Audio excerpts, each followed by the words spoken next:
पद पंकज बंदन पंकज बंदन सिमरो अंगद दुख कंदन गुरु अमर दास हृदय नित त्याऊं हृदय तो त्याऊं श्री गुरु रामदास गुण गाऊं गुरु अर्जन विघ्नन के नाशक विघ्नन के नाशक श्री हरि गोविंद सुमत प्रकाशक श्री हरि राय नमो कर जोरी नमो कर जोरी श्री हरि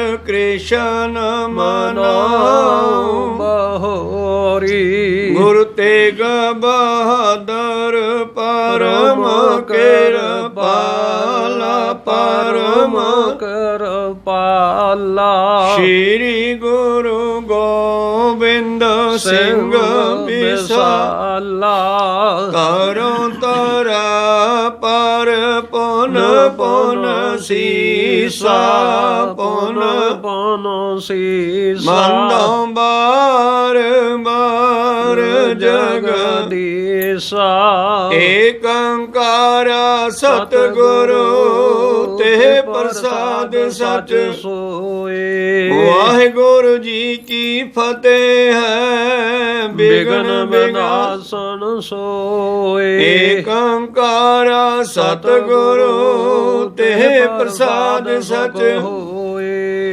वाहिगुरु जी की फतेह है विघ्न विनाशन सोए दोहरा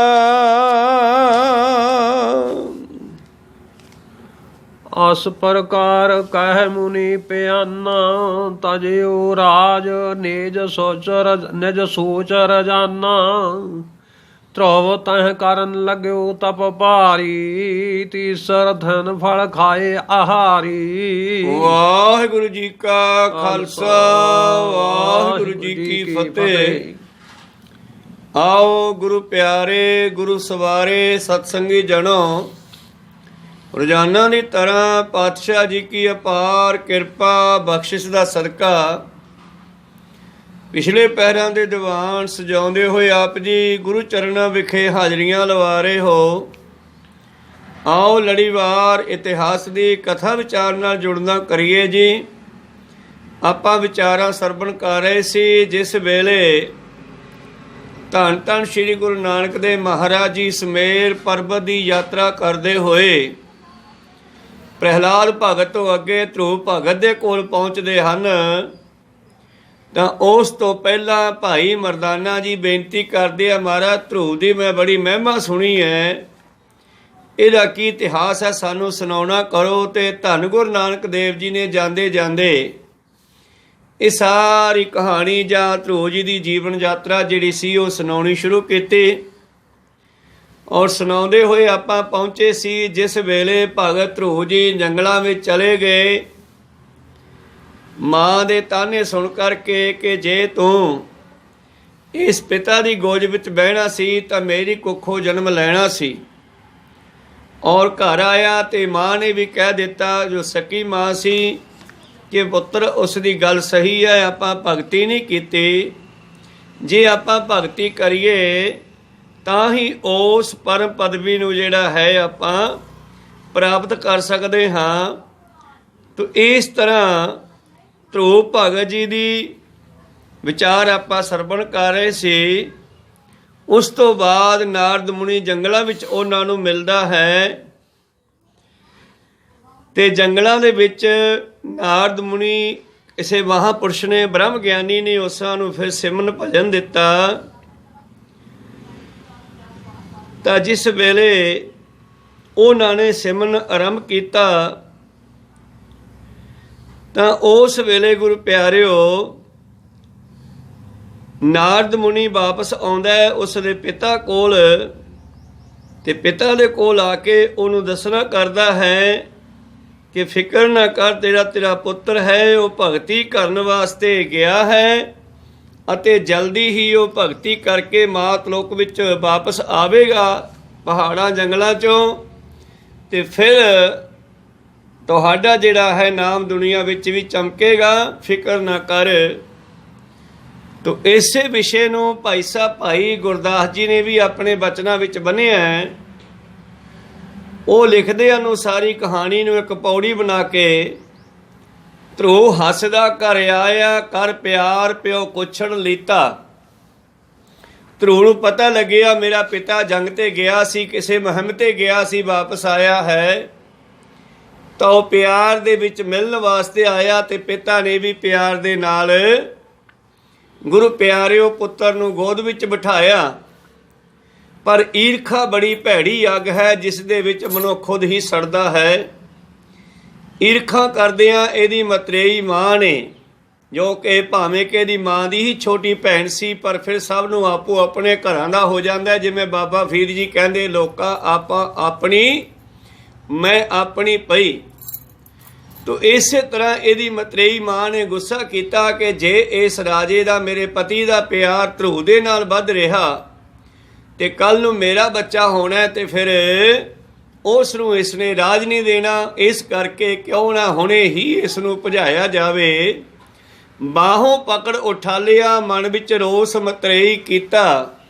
ਉਸ ਮਤਰੇਈ ਮਾਂ ਨੇ ਗੁੱਸਾ ਕੀਤਾ ਹੈ ਔਰ ਬਾਹੋਂ ਫੜ ਕੇ ਗੋਦੀ ਵਿੱਚੋਂ ਥੱਲੇ ਸਿੱਟ ਦਿੱਤਾ। ਹੁਣ ਬੱਚੇ ਦਾ ਬੜਾ ਕੋਮਲ ਦਿਲ ਹੁੰਦਾ ਹੈ। ਕਹਿੰਦੇ ਧਰੂ ਰੋਣ ਲੱਗਿਆ ਉੱਚੀ ਉੱਚੀ ਤੇ ਰੋਂਦਾ ਹੋਇਆ ਬਾਹਰ ਨੂੰ ਆਪਣੀ ਮਾਤਾ ਦੇ ਘਰ ਵੱਲ, ਆਪਣੇ ਘਰ ਵੱਲ ਚੱਲ ਪਿਆ। ਡੁੱਢੋ ਲਿੱਕਾ ਮਾਂ ਪੁੱਛੇ ਤੂੰ ਸਵਾਣੀ ਹੈ ਕਿ ਸਰੀਤਾ, ਰੋਂਦਾ ਹੋਇਆ ਹੌਂਕੇ ਲੈਂਦਾ ਆਪਣੀ ਮਾਂ ਨੂੰ ਪੁੱਛਦਾ, ਪਹਿਲਾਂ ਮਾਂ ਤੂੰ ਐਂ ਦੱਸ ਵੀ ਤੂੰ ਇਸ ਰਾਜੇ ਦੀ, ਮੇਰੇ ਪਿਤਾ ਦੀ ਨੌਕਰਾਣੀ ਹੈ ਕਿ ਰਾਣੀ ਹੈ? ਤਾਂ ਅੱਗੋਂ ਮਾਂ ਤੋਂ ਵੀ ਰਿਹਾ ਨਾ ਗਿਆ। ਸਾਰੀ ਗੱਲ ਜਦ ਸਮਝ ਆਈ ਤੇ ਕਹਿਣ ਲੱਗੀ, ਸਵਾਣੀ ਹਾਂ ਜਨਮ ਦੀ, ਨਾਮ ਨ ਭਗਤੀ ਕਰਮ ਦ੍ਰਿੜੀਤਾ। ਪੁੱਤਰਾ ਵੈਸੇ ਤਾਂ ਮੈਂ ਰਾਣੀ ਹਾਂ, ਇਸ ਘਰ ਦੀ ਮਾਲਕਣ ਹਾਂ। ਸਵਾਣੀ ਹੁੰਦੀ ਆ ਮਾਲਕਣ, ਇਸ ਘਰ ਦੀ ਮਾਲਕਣ ਹਾਂ ਜਨਮ ਦੀ, ਪਰ ਅਸਲ ਵਿੱਚ ਪਿਛਲੇ ਜਾਮੇ ਆਪਾਂ ਭਜਨ ਬੰਦਗੀ ਭਗਤੀ ਨਹੀਂ ਕੀਤੀ। ਤਾਂ ਫਿਰ ਉਹ ਪੁੱਛਦਾ, ਮਾਤਾ ਹੁਣ ਮੈਨੂੰ ਇਹ ਦੱਸ ਕਿ ਜਿਹੜਾ ਮੇਰੇ ਪਿਤਾ ਵਾਲਾ ਰਾਜ ਹੈ ਇਹ ਮੈਨੂੰ ਕਿਵੇਂ ਮਿਲੇ, ਤੇ ਇਹ ਜਿਹੜੇ ਦੁਸ਼ਮਣ ਬਣ ਚੁੱਕੇ ਆ ਮੇਰੇ, ਇਹ ਕਿਵੇਂ ਮਿੱਤਰ ਬਣ? ਕਿਸ ਉਦਮ ਤੇ ਰਾਜ ਮਿਲੇ, ਸ਼ਤਰੂ ਤੇ ਸਭ ਹੋਵਣ ਮੀਤਾ। ਦੱਸ ਮੈਂ ਕੀ ਕਰਾਂ, ਜਿਸ ਪਿਤਾ ਦੀ ਗੋਦ ਚੋਂ ਮੈਨੂੰ ਸਿੱਟਿਆ ਗਿਆ, ਮੈਂ ਉਸੇ ਪਿਤਾ ਦਾ ਰਾਜ ਲੈਣਾ। ਬੱਚੇ ਨੂੰ ਜਿੱਦ ਹੋ ਗਈ ਤਾਂ ਉਹ ਜਿੱਦ ਕਰਦਾ ਹੋਇਆ ਆਪਣੀ ਮਾਂ ਨੂੰ ਪੁੱਛਦਾ ਹੈ, ਤੇ ਮਾਂ ਫਿਰ ਅੱਗੋਂ ਸਹੀ ਰਸਤਾ ਦੱਸਦੀ ਹੈ। ਪਰਮੇਸ਼ਰ ਆਰਾਧੀ ਹੈ ਜਿੱਦੋਂ ਹੋਈ ਹੈ ਪਤਿਤ ਪਨੀਤਾ। ਪੁੱਤਰ ਪਰਮੇਸ਼ਰ ਦਾ ਸਿਮਰਨ ਕਰਨਾ ਚਾਹੀਦਾ ਹੈ, ਉਹ ਹੀ ਗੰਦਿਆਂ ਨੂੰ ਚੰਗੇ, ਮਾੜਿਆਂ ਨੂੰ ਚੰਗੇ ਤੇ ਨੀਚੋਂ ਊਚ ਕਰਨ ਵਾਲਾ ਹੈ। ਨੀਚੋਂ ਊਚ ਕਰੈ ਮੇਰਾ ਗੋਬਿੰਦ ਕਾਹੂ ਤੇ ਨਾ ਡਰੈ, ਐਸੀ ਲਾਲ ਤੁਝ ਬਿਨ ਕੌਣ ਕਰੈ। ਕੀੜਾ ਥਾਪ ਦੇ ਪਾਤਸ਼ਾਹੀ ਲਸ਼ਕਰ ਕਰੇ ਸਵਾ, ਨਿੱਕੀ ਕੀੜੀ ਮੈਂ ਕੱਲ ਰਾਖੈ ਭਸਮ ਕਰੈ ਲਸ਼ਕਰ ਕੋਟ ਲਾਖੈ। ਜਿਸ ਤਰ੍ਹਾਂ ਅੱਜ ਦਾ ਆ ਕਰੋਨਾ ਨਾਮੀ ਭਿਆਨਕ ਛੋਟਾ ਜਿਹਾ ਜੋ ਦਿਸਦਾ ਵੀ ਨਹੀਂ ਹੈ ਕੀੜਾ ਜਾਨਵਰ, ਜਿਸ ਨੂੰ ਦੁਨੀਆ ਵਾਇਰਸ ਕਹਿੰਦੀ ਹੈ ਔਰ ਲੱਖਾਂ ਦੁਨੀਆ ਨੂੰ ਤਬਾਹ ਕਰਦਾ ਜਾ ਰਿਹਾ ਹੈ, ਇਹ ਵੀ ਪਰਮੇਸ਼ਰ ਦੇ ਹੁਕਮ ਅੰਦਰ। ਖੈਰ ਕਹਿਣ ਲੱਗੇ, ਪੁੱਤਰ ਨੇ ਪੁੱਛਿਆ ਤੇ ਮਾਂ ਕਹਿੰਦੀ, ਪੁੱਤਰ ਪਰਮੇਸ਼ਰ ਦੀ ਆਰਾਧਨਾ ਕਰਨੀ ਚਾਹੀਦੀ ਆ, ਫਿਰ ਹੀ ਆਪਾਂ ਮਾੜਿਆਂ ਤੋਂ ਚੰਗੇ ਹੋ ਸਕਦੇ ਹਾਂ। ਔਰ ਮਾਤਾ ਦੀ ਇਹ ਗੱਲ ਦਿਲ ਤੇ ਲੱਗੀ, ਫਿਰ ਮੈਂ ਜ਼ਰੂਰ ਉਹਦੀ ਆਰਾਧਨਾ ਕਰਕੇ ਇਹ ਰਾਜ ਪ੍ਰਾਪਤ ਕਰਾਂਗਾ। ਉਸ ਵੇਲੇ ਮਨ ਵਿੱਚ ਮਾਂ ਦੇ ਪਿਤਾ ਵਾਲੇ ਰਾਜ ਦਾ ਹੀ ਖਿਆਲ ਹੈ। ਖੈਰ ਬਾਹਰ ਚੱਲਿਆ ਕਰਨ ਤਪ, ਮਨ ਬੈਰਾਗੀ ਹੋਏ ਅਤੀਤਾ। ਮਨ ਵੈਰਾਗ ਵਿੱਚ ਆ ਗਿਆ ਔਰ ਅਤੀਤ ਹੋ ਗਿਆ, ਭਾਵ ਸੰਸਾਰ ਦਾ ਮੋਹ, ਮਾਂ ਦਾ ਮੋਹ ਛੱਡ ਕਰਕੇ ਤੁਰ ਪਿਆ। ਅੱਗੋਂ ਇੱਕ ਬ੍ਰਹਮ ਗਿਆਨੀ ਮਿਲਿਆ ਜਿਸ ਨੂੰ ਇਤਿਹਾਸ ਵਿੱਚ ਨਾਰਦ ਮੁਨੀ ਕਿਹਾ ਗਿਆ। ਅਸਲ ਵਿੱਚ ਨਾਰਦ ਮੁਨੀ ਬ੍ਰਹਮ ਗਿਆਨੀ ਦਾ ਹੀ ਦੂਸਰਾ ਨਾਮ ਹੈ। ਭਾਵ ਇੱਕ ਨਾਰਦ ਮੁਨੀ ਅੱਗੋਂ ਟੱਕਰਿਆ ਪਰਮੇਸ਼ਰ ਦਾ ਪਿਆਰਾ। ਨਾਰਦ ਮੁਨੀ ਉਪਦੇਸ਼ਿਆ ਨਾਮ ਨਿਧਾਨ ਅਮਿਓ ਰਸ ਪੀਤਾ। ਜਦ ਉਸ ਨੂੰ ਮਿਲਿਆ ਤੇ ਉਸ ਦੇ ਕੋਲੋਂ ਪਰਮੇਸ਼ਰ ਦੇ ਪਾਉਣ ਦਾ ਰਸਤਾ ਪੁੱਛਿਆ ਤੇ ਉਹਨਾਂ ਨੇ ਭਗਤ ਧਰੂ ਜੀ ਨੂੰ ਫਿਰ ਪਰਖ ਕਰਕੇ ਜਾਂਚ ਕਰਕੇ ਵੀ ਇਹ ਬੱਚਾ ਜ਼ਰੂਰ ਕੁਝ ਕਰ ਸਕਦਾ ਹੈ, ਉਹਨੂੰ ਪਰਮੇਸ਼ਰ ਦਾ ਨਾਮ ਦਿੱਤਾ ਜਪਣ ਦੇ ਲਈ। ਤੇ ਗੁਰੂ ਪਿਆਰਿਓ, ਜਦ ਰਾਜੇ ਨੂੰ ਕਹਿੰਦੇ ਤੜਕੇ ਪਤਾ ਲੱਗਿਆ ਬਈ ਰਾਤ ਮੇਰਾ ਪੁੱਤਰ ਘਰੋਂ ਨਿਕਲ ਗਿਆ ਹੈ, ਉਹਨੇ ਨੌਕਰ ਭਜਾਏ ਲੱਭਣ ਵਾਸਤੇ ਤੇ ਨਾਲ ਨੌਕਰਾਂ ਨੂੰ ਕਹਿੰਦਾ ਜਾ ਕੇ ਉਹਨੂੰ ਕਹਿ ਦਿਓ ਕਿ ਤੈਨੂੰ ਮੈਂ ਅੱਧਾ ਰਾਜ ਹੁਣੇ ਦਿਨਾਂ, ਤੂੰ ਵਾਪਸ ਘਰੇ ਆ ਜਾ। ਪਿੱਛੋਂ ਰਾਜਾ ਸੱਦਿਆ, ਅਬਚਲ ਰਾਜ ਕਰੋ ਨਿਤ ਨੀਤਾ। ਆਜਾ ਪੁੱਤਰ ਤੂੰ ਰਾਜ ਕਰ ਲੈ, ਮੈਂ ਤੈਨੂੰ ਰਾਜ ਦਿੰਦਾ ਹਾਂ।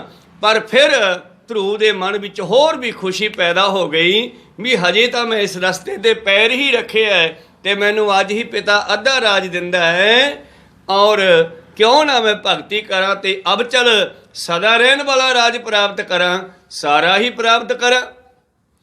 ਪਿੱਛੋਂ ਰਾਜੇ ਸੱਦਿਆ, ਅਬਚਲ ਰਾਜ ਕਰੋ ਨਿਤ ਨੀਤਾ। ਹਾਰ ਚੱਲੇ ਗੁਰਮੁਖ ਜਗ ਜੀਤਾ।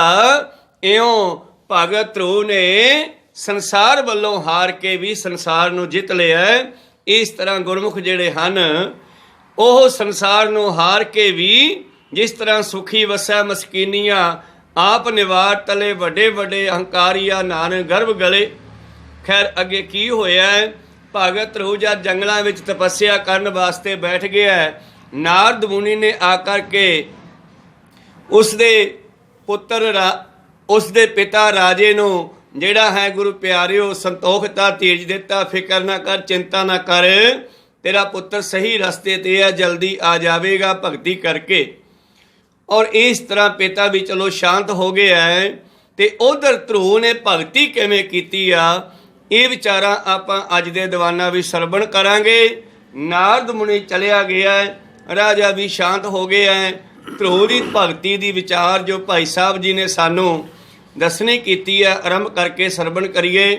ਉਸ ਤੋਂ ਪਹਿਲਾਂ ਗੁਰੂ ਕਾ ਬਖਸ਼ਿਆ ਫਤਿਹ ਦਾ ਨਾਰਾ ਕਰੋ ਬੁਲੰਦ, ਗੱਜ ਕੇ ਆਖੋ ਜੀ ਵਾਹਿਗੁਰੂ ਜੀ ਕਾ ਖਾਲਸਾ, ਵਾਹਿਗੁਰੂ ਜੀ ਕੀ ਫਤਿਹ। ਦੋਹਰਾ ਆਸ ਪ੍ਰਕਾਰ ਕਹਿ ਮੁਨੀ ਪਿਆਨਾ, ਤਜਿਉ ਰਾਜ ਨਿਜ ਸੂਚ ਰਜਾਨਾ। ਇਸ ਤਰ੍ਹਾਂ ਗੁਰੂ ਪਿਆਰਿਓ ਨਾਰਦ ਮੁਨੀ ਦੇ ਬਚਨ ਸੁਣ ਕਰਕੇ ਹੁਣ ਰਾਜੇ ਦੀ ਸੋਚ ਭਾਵ ਜੋ ਪੁੱਤਰ ਦੇ ਵਾਸਤੇ ਗੁਰੂ ਪਿਆਰਿਓ ਉਸ ਦੇ ਅੰਦਰ ਖਿਆਲ ਪੈਦਾ ਹੋਇਆ ਸੀਗਾ, ਉਹ ਤਿਆਗ ਦਿੱਤਾ ਹੈ ਜੀ। ਧਰੁਵ ਤਹਿ ਕਰਨ ਲੱਗਿਓ ਤਪ ਭਾਰੀ, ਤੀਸਰ ਦਿਨ ਫਲ ਖਾਏ ਆਹਾਰੀ। ਤੋ ਸਭ ਤੋਂ ਪਹਿਲਾਂ ਭਗਤੀ ਕਰਨ ਵਾਲੇ ਨੂੰ ਆਪਣੇ ਸਰੀਰ ਤੇ ਕੰਟਰੋਲ ਕਰਨਾ ਪੈਂਦਾ। ਸਭ ਤੋਂ ਵੱਡਾ ਮਨੁੱਖ ਦੇ ਅੰਦਰ ਦੁੱਖ ਹੈ ਭੁੱਖ ਦਾ। ਇੱਕ ਦੁੱਖ ਵਿਛੋੜਾ, ਇੱਕ ਦੁੱਖ ਭੂਖ, ਇੱਕ ਦੁੱਖ ਸਖਤ ਵਾਰ ਜਮਦੂਤ, ਇੱਕ ਦੁੱਖ ਰੋਗ ਲੱਗਿਆ ਤਨ ਧਾਏ ਵੈਦ ਨਾ ਭੋਲੇ ਦਾਰੂ ਲਾਏ। ਇਹਨਾਂ ਦੁੱਖਾਂ ਚੋਂ ਇੱਕ ਦੁੱਖ ਹੈ ਭੁੱਖ। ਕਹਿਣ ਲੱਗੇ ਮੌਤੋਂ ਭੁੱਖ ਵਰੀ, ਰਾਤੀ ਖਾ ਕੇ ਸੁੱਤੇ ਤੜਕੇ ਫੇਰ ਖੜੀ। ਤੋ ਭਗਤ ਜੀ ਨੇ ਪਹਿਲਾਂ ਭੁੱਖ ਦੇ ਉੱਤੇ ਕੰਟਰੋਲ ਕਰਨਾ ਸ਼ੁਰੂ ਕੀਤਾ। ਇਹ ਤਪੱਸਿਆ ਵਿੱਚ ਬਹਿ ਜਾਂਦਾ ਹੈ। ਕੁਝ ਦਿਨ ਤਾਂ ਇਹ ਸਵੇਰੇ ਬਹਿੰਦਾ, ਸ਼ਾਮ ਨੂੰ ਉੱਠ ਖੜਦਾ ਹੈ। ਫਿਰ ਜੰਗਲ ਦੇ ਵਿੱਚ ਵਿਚਰਦਾ ਹੈ। ਜੋ ਕੰਦ ਮੂਲ, ਖੱਖੜੀ, ਕਰੇਲਾ, ਫਲ ਫਰੂਟ ਜੋ ਵੀ ਜੰਗਲ 'ਚੋਂ ਮਿਲਦਾ ਕੁਦਰਤ ਦਾ ਬਣਾਇਆ ਹੋਇਆ ਉਹ ਖਾ ਲੈਂਦਾ ਹੈ। ਥੋੜ੍ਹੇ ਸਮੇਂ ਦੇ ਬਾਅਦ ਹੀ ਆਪਣੀ ਭੁੱਖ ਨੂੰ ਤੀਜੇ ਦਿਨ 'ਤੇ ਲੈ ਗਿਆ ਔਰ ਤੀਸਰੇ ਦਿਨ ਹੁਣ ਉੱਠਦਾ ਹੈ ਤੇ ਕੁਝ ਛਕਦਾ, ਫਿਰ ਬਹਿ ਜਾਂਦਾ ਹੈ ਔਰ ਫਿਰ 3 ਦਿਨ ਭਜਨ ਬੰਦਗੀ ਸਿਮਰਨ ਦੇ ਵਿੱਚੋਂ ਉੱਠਦਾ ਨਹੀਂ, ਨਿਜ ਸਰੂਪ ਨਾਲ ਜੁੜਦਾ ਹੈ ਤੇ ਗੁਰੂ ਦਾ ਬਖਸ਼ਿਆ ਮੰਤਰ ਹੈ ਜਿਹੜਾ ਉਸ ਦਾ ਜਾਪ ਕਰਦਾ। ਜਿਵੇਂ ਇੱਕ ਦਿਨ ਆਪਾਂ ਸਰਵਣ ਕੀਤਾ ਸੀਗਾ, ਇਹੀ ਸਿਮਰਨ ਧੰਨ ਗੁਰੂ ਗੋਬਿੰਦ ਸਿੰਘ ਮਹਾਰਾਜ ਜੀ ਨੇ ਮਾਤਾ ਜੀਤੋ ਜੀ ਨੂੰ ਦੱਸਣਾ ਕੀਤਾ ਸੀਗਾ ਕਿ ਇਸ ਤਰ੍ਹਾਂ ਨਿਜ ਸਰੂਪ ਤੇ ਧਿਆਨ ਧਰ ਕੇ, ਆਪਣੇ ਸਵਾਸਾਂ ਤੇ ਧਿਆਨ ਧਰ ਕੇ ਜਦ ਅਸੀਂ ਗੁਰੂ ਦੇ ਬਖਸ਼ੇ ਮੰਤਰ ਦਾ ਲਗਾਤਾਰ ਜਾਪ ਕਰਾਂਗੇ ਤਾਂ ਜਲਦੀ ਹੀ ਸਾਨੂੰ ਅਵਸਥਾ ਪ੍ਰਾਪਤ ਹੋ ਸਕਦੀ ਆ। ਖੈਰ ਕਹਿਣ ਲੱਗੇ ਧਰੂ ਹੁਣ ਤੀਜੇ ਦਿਨ ਉੱਠਦਾ ਹੈ, ਕੁਝ ਛਕਦਾ, ਫਿਰ ਬਹਿ ਜਾਂਦਾ ਜੇ। ਉਜਤ ਇਉ ਇੱਕ ਮਾਸ ਬਿਤਾਇਓ, ਦੂਸਰ ਮਾਸ ਤ੍ਰਿਣੰ ਕੋ ਖਾਇਓ। ਔਰ ਬੜੀ ਤੇਜ਼ੀ ਦੇ ਨਾਲ ਇਸ ਨੇ ਭਗਤੀ ਕੀਤੀ ਹੈ। ਪਹਿਲਾਂ ਤਾਂ ਖੱਖੜੀ, ਕੇਲਾ, ਫਲ ਫਰੂਟ ਖਾਦਾ ਹੈ, ਫਿਰ ਉਹ ਵੀ ਨੇੜੇ ਤੇੜਿਓਂ ਮੁੱਕ ਗਏ ਹਨ, ਮਿਲਦੇ ਨਹੀਂ। ਫਿਰ ਇਸ ਨੇ 1 ਮਹੀਨਾ ਜਿਹੜਾ ਹੈ ਦਰਖਤਾਂ ਦੇ ਕੋਮਲ ਪੱਤਿਆਂ ਤੇ ਆ ਗਿਆ। ਕੋਮਲ ਘਾਹ, ਕੋਮਲ ਪੱਤੇ, ਇਹ ਖਾ ਕੇ ਸਮਾਂ ਲੰਘਾਉਂਦਾ ਹੈ। ਔਰ 2 ਮਹੀਨਿਆਂ ਦੇ ਵਿੱਚ ਇਸ ਨੇ ਆਪਣੀ ਭੁੱਖ ਨੂੰ ਕੰਟਰੋਲ ਕੀਤਾ ਹੈ ਜੀ। ਸੂਕੇ ਪਰਨ ਤੀਸਰੇ ਮਾਸਾ ਖਾਏ ਰਹਿ ਸਿਮਰੈ ਸੁਖ ਰਾਸਾ। ਔਰ ਪਹਿਲਾਂ ਤਾਂ ਇਹ ਕੋਮਲ ਟਾਹਣੀਆਂ ਕੋਮਲ ਪੱਤੇ ਜੋ ਨਵੀਆਂ ਨਿਕਲਦੀਆਂ ਹੁੰਦੀਆਂ ਜਾਂ ਪੱਤੇ ਦਰਖਤਾਂ ਦੇ ਪਪੀਸੀਆਂ ਕਹਿ ਦਿਓ ਪਿੱਪਲਾਂ ਦੇ ਨਿਕਲਦੀਆਂ ਹਨ।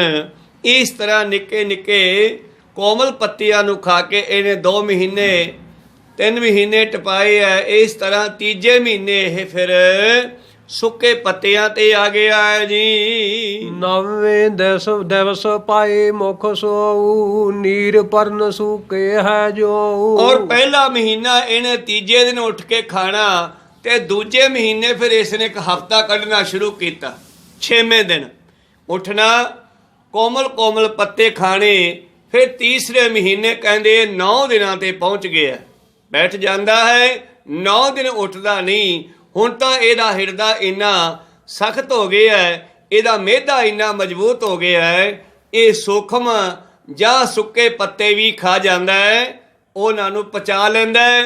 ਤੇ 9 ਦਿਨ ਗੁਰੂ ਪਿਆਰਿਓ ਇਹ ਉੱਠਦਾ ਨਹੀਂ ਔਰ ਬੈਠਾ ਰਹਿੰਦਾ, ਮੁੱਖ ਵਿੱਚ ਕੁਝ ਵੀ ਨਹੀਂ ਪਾਉਂਦਾ ਜੀ। ਚੌਥੋਂ ਮਾਸ ਬਹੁਰ ਜਬ ਆਇਓ ਦਵਾਦਸ ਦਿਵਸਨ ਮੈਂ ਤਬ ਖਾਇਓ। ਫੇਰ ਜਦ ਇਸ ਤਰ੍ਹਾਂ ਚੱਲਦਿਆਂ ਚੌਥੇ ਮਹੀਨੇ 'ਚ ਪੈਰ ਪਾਇਆ ਭਗਤੀ ਦਾ, ਤਾਂ ਉਸ ਵੇਲੇ ਭਗਤ ਧਰੂ ਨੇ ਆਪਣੇ ਆਪ ਦੀ ਭੁੱਖ ਤੇ ਇੰਨਾ ਕੰਟਰੋਲ ਕਰ ਲਿਆ ਹੈ ਕਿ 12 ਦਿਨ ਉੱਠਦਾ ਨਹੀਂ ਸੀ, ਬੈਠਾ ਇੱਕ ਦਿਨ।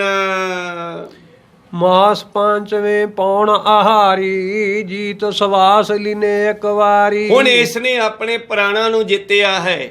ਸਾਥ ਸਾਥ ਸਿਮਰੋ ਗੋਬਿੰਦ ਮਨ ਅੰਤਰ ਕੀ ਉਤਰੈ ਚਿੰਦ। ਆਪਣੇ ਪ੍ਰਾਣਾਂ ਨੂੰ ਆਪਣੇ ਸਵਾਸਾਂ ਨੂੰ ਆਪਦੀ ਮਰਜ਼ੀ ਨਾਲ ਚਲਾਉਂਦਾ ਹੈ। ਜੇ ਚਾਹੇ ਤੇ ਸਵਾਸ ਨੂੰ ਖੜਾ ਦਿੰਦਾ ਹੈ, ਜਿੰਨਾ ਚਿਰ ਨਾ ਚਾਹੇ ਉਹਦਾ ਦਿਲ ਚੱਲ ਨਹੀਂ ਸਕਦਾਗਾ। ਆਪਣੀ ਮਰਜ਼ੀ ਵਿੱਚ ਆਪਣੇ ਕੰਟਰੋਲ ਵਿੱਚ ਆ ਕੇ ਨੇ 5ਵੇਂ ਮਹੀਨੇ ਵਿੱਚ ਪਹੁੰਚਦਿਆਂ ਘਾਹ ਪੱਤੇ ਛੱਡ ਕੇ ਪਾਉਣਾ ਹਾਰੀ ਹੋ ਗਿਆ ਹੈ ਔਰ ਸਵਾਸਾਂ ਤੇ ਕਾਬੂ ਪਾਇਆ ਹੈ ਜੀ।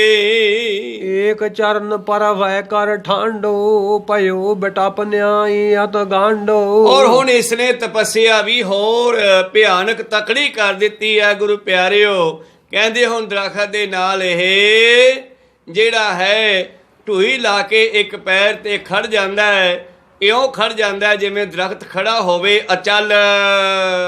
ਸਭ ਦਿਸ ਤੇ ਮਨ ਰੋਕਣ ਕੀਨੋ ਸ੍ਰੀ ਕਰਤਾਰ ਚਰਨ ਮਹਿ ਦੀਨੋ। ਇਸ ਤਰ੍ਹਾਂ ਹੁਣ ਇਹਨੇ 6ਵੇਂ ਮਹੀਨੇ ਵਿੱਚ ਪਹੁੰਚਦਿਆਂ ਆਪਣੇ ਧਿਆਨ ਨੂੰ ਇੰਨਾ ਕਾਬੂ ਕਰ ਲਿਆ ਹੈ, ਇੰਨਾ ਕੰਟਰੋਲ ਕਰ ਲਿਆ ਹੈ, ਇੰਨਾ ਵਸ ਕਰ ਲਿਆ ਹੈ ਕਿ ਧਿਆਨ ਜਿਹੜਾ ਇਹਦਾ ਕਰਤਾਰ ਦੇ ਭਾਵ ਪਰਮੇਸ਼ਰ ਦੇ ਚਰਨਾਂ ਵਿੱਚ ਜੁੜਨ ਲੱਗਿਆ ਜੀ। ਜੋ ਮਹਿਦਾਦਕ ਬਹੁਰ ਪ੍ਰਧਾਨਾ ਸਭ ਕੋ ਹੈ ਆਧਾਰ ਭਗਵਾਨ। ਕਹਿਣ ਲੱਗੇ ਕਿਉਂਕਿ ਪਰਮੇਸ਼ਰ ਹੀ ਸਭ ਦਾ ਮਾਲਕ ਹੈ, ਸਭ ਦਾ ਆਸਰਾ ਹੈ, ਸਭ ਦਾ ਮੁਖੀ ਹੈ।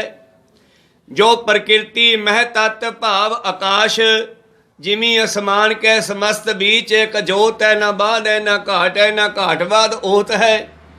ਤਾਂ ਭਗਤ ਧਰੂ ਜੀ ਨੇ ਕਹਿੰਦੇ ਉਸ ਪਰਮੇਸ਼ਰ ਦੇ ਚਰਨਾਂ ਵਿੱਚ ਆਪਣਾ ਧਿਆਨ ਜੋੜਿਆ ਜੀ। ਇਹ ਕੋ ਧਿਆਨ ਅਡੋਲ ਸੋ ਧਰ ਕੈ ਰਹਿਓ ਠਾਂਡ ਔਰ ਦ੍ਰਿੜਤਾ ਕਰ ਕੈ। ਇਸ ਤਰ੍ਹਾਂ ਗੁਰੂ ਪਿਆਰਿਓ ਹੁਣ ਐਸਾ ਦ੍ਰਿੜ ਹੋ ਗਿਆ, ਧਿਆਨ ਅਡੋਲ ਹੋ ਗਿਆ ਹੈ ਕਿ ਹੱਲਦਾ ਵੀ ਨਹੀਂ। ਰੋਕ ਸਵਾਸ ਜਬ ਕੇ ਅਸ ਕਰਨੀ ਡਗਮਗ ਡੋਲ ਗਈ ਸਭ ਧਰਨੀ। ਔਰ ਐਸੀ ਭਗਤੀ ਧਰੂ ਨੇ ਕੀਤੀ ਹੈ ਕਿ ਜਿੱਥੇ ਨੇ ਆਪਣੇ ਸਵਾਸ ਨੂੰ ਬੰਨ੍ਹ ਲਿਆ ਤੇ ਸਵਾਸ ਦੇ ਨਾਲ ਹੀ ਸਾਰਾ ਬ੍ਰਹਿਮੰਡ ਜੁੜਿਆ ਹੋਇਆ ਹੈ। ਮਨ ਨੂੰ ਇਸ ਨੇ ਧਰਤੀ ਖੜਾ ਦਿੱਤੀ ਹੈ। ਧਰਤੀ ਤੇ ਜੋ ਚੱਲ ਰਿਹਾ ਸੀਗਾ ਸਭ ਕੁਝ ਕਹਿੰਦੇ ਰੁਕ ਗਿਆ ਹੈ। ਚੱਲਦੇ ਪਾਣੀ ਖੜ ਗਏ, ਜਾਨਵਰ ਪਸ਼ੂ ਪੰਛੀ ਆਦਿ ਸਾਰੇ ਰੁਕ ਗਏ ਜੀ ਤੇ ਧਰਤੀ ਡਾਵਾਂ ਡੋਲ ਹੋ ਗਈ ਹੈ। ਸਭ ਕੇ ਸਾਸ ਰੁਕੇ ਤੇਹ ਕਾਲਾ ਜਗ ਮੈਂ ਖਰ ਪਰ ਪਰਿਉ ਵਿਸਾਲਾ। ਔਰ ਦੁਨੀਆ ਵਿੱਚ ਖਲਬਲੀ ਮਚ ਗਈ ਹੈ, ਸਭ ਦੇ ਸਵਾਸ ਖੜਾ ਦਿੱਤੇ, ਕਿਉਂਕਿ ਸਾਡੇ ਸਭ ਦੇ ਸਵਾਸ ਇੱਕ ਦੂਜੇ ਨਾਲ ਜੁੜੇ ਹੋਏ ਹਨ। ਅਸੀਂ ਹਵਾ ਦੇ ਨਾਲ ਜੁੜੇ ਹੋਏ ਹਾਂ, ਹਵਾ ਸਾਡੇ ਸਵਾਸ ਨਾਲ ਜੁੜੀ ਹੋਈ ਹੈ, ਇਹ ਹਵਾ ਸਾਡੇ ਸਾਰੇ ਜੀਵ ਜੰਤੂਆਂ ਨਾਲ ਹੀ ਜੁੜੀ ਹੋਈ ਹੈ। ਮਾਨੋ ਭਗਤ ਜੀ ਨੇ ਹਵਾ ਬਣ ਦਿੱਤੀ ਹੈ ਤੇ ਦੁਨੀਆ ਦੇ ਵਿੱਚ ਖਲਬਲੀ ਮਚ ਗਈ ਜੀ। ਤੇ ਸ਼ਨ ਅਮਰ ਗਏ ਹਰ ਸਰਨਾ ਇੱਕ ਮਨ ਹੋਏ ਬਹੁ ਬਿਦ ਜਸ ਬਰਨਾ। ਤੇ ਉਸ ਵੇਲੇ ਫਿਰ ਅਮਰ ਕਹਿੰਦੇ ਆ ਦੇਵਤਿਆਂ ਨੂੰ, ਜਿਨ੍ਹਾਂ ਦੀਆਂ ਡਿਊਟੀਆਂ ਲੱਗੀਆਂ, ਬਰਮਾ ਨੇ ਪੈਦਾ ਕਰਨੇ, ਵਿਸ਼ਨੂੰ ਨੇ ਪਾਲਣੇ, ਸ਼ਿਵ ਜੀ ਨੇ ਲੈ ਕਰਨੇ, ਜਿਨ੍ਹਾਂ ਦੀਆਂ ਜੋ ਡਿਊਟੀਆਂ ਕੰਮ ਸਾਰੇ ਖੜ ਗਿਆ। ਜਿਵੇਂ ਕਰੋਨਾ ਨੇ ਸਭ ਦੇ ਕੰਮ ਖੜਾ ਦਿੱਤੇ ਹਨ, ਸਾਰੀ ਦੁਨੀਆ ਬੰਨ੍ਹ ਕੇ ਰੱਖ ਦਿੱਤੀ ਹੈ, ਐਸੀ ਭਿਆਨਕ ਬਿਮਾਰੀ ਆਈ ਆ। ਭਗਤ ਜੀ ਨੇ ਭਗਤੀ ਦੇ ਨਾਲ ਇਉਂ ਧਰਤੀ ਬੰਨ੍ਹ ਕੇ ਰੱਖ ਦਿੱਤੀ, ਲੋਕਾਂ ਨੂੰ ਬੰਨ੍ਹ ਕੇ ਰੱਖ ਦਿੱਤਾ ਹੈ। ਤੇ ਦੇਵਤਿਆਂ ਨੂੰ ਫਿਕਰ ਪੈਦਾ ਹੋ ਗਿਆ, ਖਤਰਾ ਪੈ ਗਿਆ ਵੀ ਆਹ ਕੀ ਹੋ ਗਿਆ, ਐਸਾ ਕਿਹਨੇ ਤਪੱਸਿਆ ਕੀਤੀ ਹੈ ਕਿ ਸਾਰੀ ਦੁਨੀਆ ਖੜਾ ਦਿੱਤੀ ਹੈ।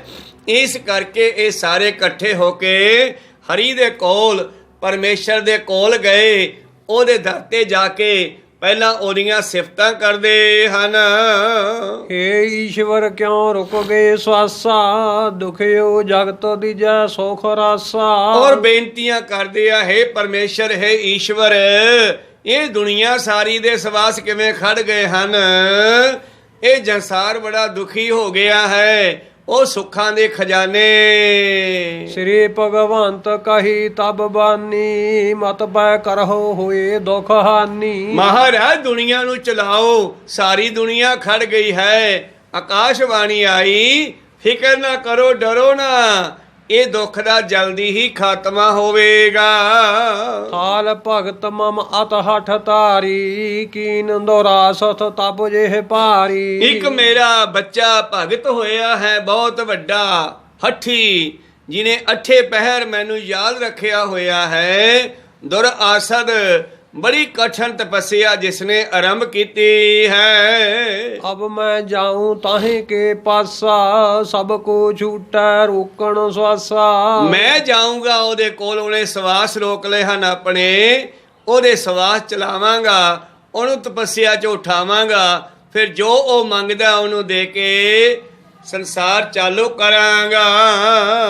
ਸੁਣ ਇਮ ਬਾਣੀ ਅਮਰ ਪਧਾਰੇ ਜਾਹੇ ਤਾਹੇ ਤਨ ਕੇ ਹੁਤੇ ਬਸਾਰੇ। ਹੁਣ ਜਿੱਥੋਂ ਜਿੱਥੋਂ ਦੇਵ ਲੋਕ ਚੋਂ ਦੇਵਤੇ ਕਹਿੰਦੇ ਜਾਂ ਲੋਕਾਂ ਦੀਆਂ ਆਵਾਜ਼ਾਂ ਜਾਂ ਧਰਤੀ ਦੀਆਂ ਪੁਕਾਰਾਂ ਪਰਮੇਸ਼ਰ ਕੋਲ ਗਈਆਂ, ਇਹ ਸਾਰੇ ਆਪੋ ਆਪਣੇ ਵਾਸਿਆਂ ਵੀ ਜਿੱਥੇ ਰਹਿੰਦੇ ਸਨ ਚਲੇ ਗਏ ਜੇ। ਸ੍ਰੀ ਭਗਵੰਤ ਚੜੇ ਔਰ ਗਾਰੀ ਆਏ ਤਹਾਂ ਕਰਹਿ ਤਪ ਭਾਰੀ। ਔਰ ਕਹਿੰਦੇ ਪਰਮੇਸ਼ਰ ਆਪਣੀ ਸਵਾਰੀ ਤੇ ਸਵਾਰ ਹੋਏ ਔਰ ਇਹਨਾਂ ਦੇ ਕੋਲ ਆਏ ਜੇ। ਮਨ ਇੰਦਰੀ ਕਰ ਚੱਲ ਸਮਾਧੀ ਕੇਵਲ ਕੇਸਵ ਚਰਨ ਆਰਾਧੀ। ਔਰ ਜਿਸਨੇ ਮਨ ਇੰਦਰੀਆਂ ਆਦਿ ਸਭ ਕੰਟਰੋਲ ਵਿੱਚ ਕਰ ਲਈਆਂ ਹਨ, ਕੇਵਲ ਤੇ ਕੇਵਲ ਕੇਸ਼ਵ, ਕੇਸ਼ਾ ਧਾਰੀ ਪਰਮੇਸ਼ਰ ਦਾ ਹੀ ਇੱਕ ਨਾਮ ਹੈ।